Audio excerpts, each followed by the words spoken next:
শিটং একটা পাহাড়ি ছোট্ট গ্রাম, যেটা এখন কমলা লেবুর গ্রাম বলেই পরিচিত বেশি। নভেম্বর থেকে ফেব্রুয়ারি মাস অবধি এই ছোট গ্রামটাতে প্রচুর কমলা লেবুর চাষ হয়। তাই এই বছর জানুয়ারি মাসে আমরা চলে গিয়েছিলাম সেই কমলা লেবুর গাছ দেখতে। আর এখানে এসে কমলা লেবুর যা দেখা পেলাম তা তো অবিশ্বাস্য।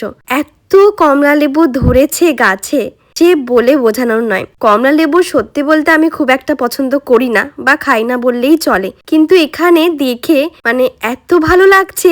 আর ছোট্ট কমলা লেবু একদম ভর্তি গাছে, মানে যেদিকেই তাকাচ্ছি পাতা কম, কমলা লেবু বেশি দেখতে পাচ্ছি। সব থেকে মজার একদম হাতের নাগালে কমলা লেবুগুলো। হ্যাঁ, অবশ্যই সেগুলো ছেঁড়া যাবে না, তার জন্যই এত কড়া ওখানে নজরদারি চলছে।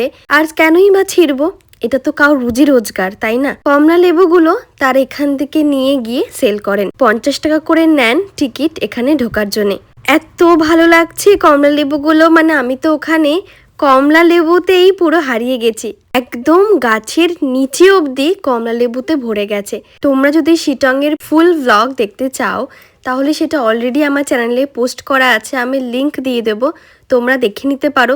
কোথায় রয়েছে শিটং এর এই কমলা লেবুর গ্রামটা সেটা খুঁজে পাবে। শিটং এর সব জায়গায় ছোটখাটো কমলা লেবু গাছ তোমরা দেখতে পাবে, কিন্তু সব জায়গায় তোমরা ঢুকতে পারবে না। ইনফ্যাক্ট শিটং এ এসে কোথায় থাকবে, শিটং এ আর কি আছে দেখার, সবকিছুই জানতে পারবে। এটা হচ্ছে সব থেকে ছোট গাছ এই বাগানের। এখানে বাচ্চা দুটো ছিল, ওরা নজরদারি করছিল। একটা কমলা লেবু দেখলাম নিচে পড়ে আছে, তাই ওদেরকে জিজ্ঞেস করলাম, ভাই এই কমলা লেবুটা কি নেবো, খেয়ে একটা দেখি। তো ওরা এত সুইট, ওরা বললো ঠিক আছে দিদি, পড়ে আছে যখন তুমি নিতেই পারো। এখানকার লেবু এরকমই হয়, শক্ত।